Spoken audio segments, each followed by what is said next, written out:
Of all the damages that Justin Trudeau has visited upon Canadian society and Canadian civil liberties, I think that Bill C-63 might be the worst of all. I mean, we've already had him using the Emergencies Act to deal with and crush peaceful protesters. We've had Bill C-18, which resulted in Canadians not being able to get Canadian news on Meta, on Instagram or Facebook. We've had Bill C-11, the Online Streaming Act, which empowers the Canadian Radio, Television, and Telecommunications Commission, the CRTC, to regulate online streaming platforms, raising uncertainty about whether the CRTC could restrict user-generated content under the law.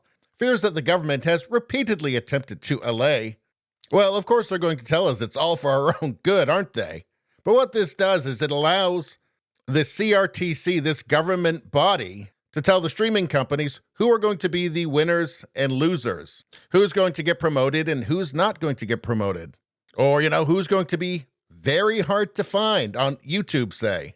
And if you think there's just no way that this could be abused or be biased in any way, well, apparently you've never heard of Justin Trudeau before. But then we have Bill C-63, which is the worst of them all.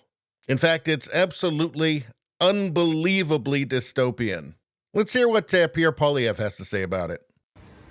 To think that not only would he pass a law to control what you can see and say on the internet, but he would then put forward another law which could put you under house arrest or a peace bond under suspicion of something unacceptable you might say in the future.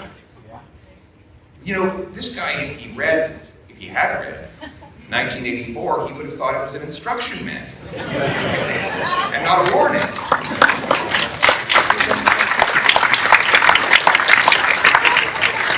Fortunately, there is an outbreak of common sense across the country.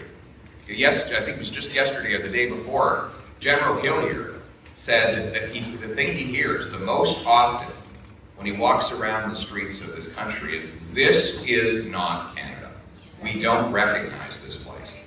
And that's what I hear from everything from fifth-generation Canadians to immigrants who arrived here 10 years ago. They say, "My God, what happened to this country in the last 8 years? Do you imagine if you had been in a coma in 2015 and woke up to this nightmare, how unfamiliar it would all seem?" But the good news, my friends, is that life was not like this before Justin Trudeau, and it won't be like this. So what happened to Canada? Well, Canadians foolishly allowed their country to be run by a former drama teacher / snowboard instructor, and then fell asleep, assuming that their leader would be as other leaders had been. Maybe you liked them or you didn't like them, but you didn't think they were completely ideological and also completely incompetent. There was some sense that they were actually concerned with your life, your quality of life, and maintaining that. But anyway, Pierre Poilievre said there that Canada has woken up, and it does appear by the polls that enough Canadians have woken up, at least enough to give the Conservatives a majority government in the next election, maybe a historic one. And I have to say, there's been 3 elections, so it's a little bit late, isn't it? Especially after the generational damage that Trudeau has done to Canada. But I guess better late than never. But aside from all that, I wonder if Justin Trudeau thinks that even more censorship might help him in some way. Yeah, and he wasn't kidding about the future crimes part of Trudeau's Bill C-63, the Online Harms Act. Right here, fear of hate propaganda offense or hate crime. And yeah, you might be wondering, well, what do they mean by hate propaganda or hate crime exactly?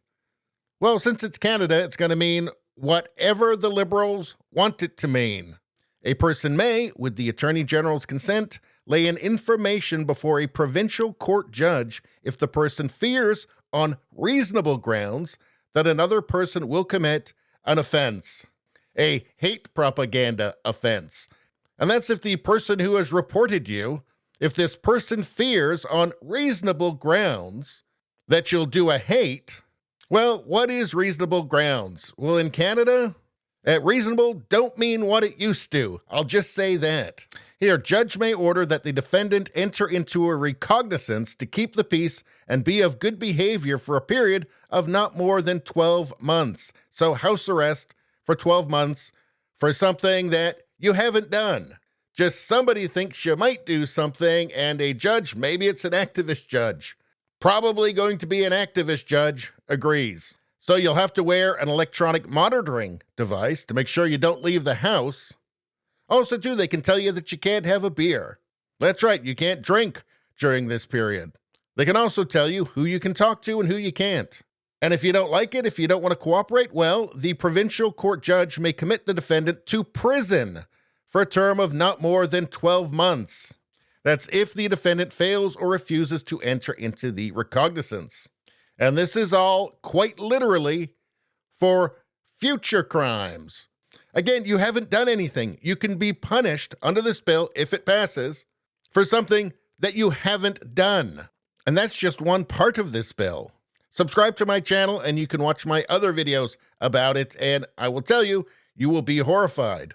Anyway, that's all I'm going to say about that. Please like, share, and subscribe. Subscribing really helps me out. I thank you for that. I will see you next time.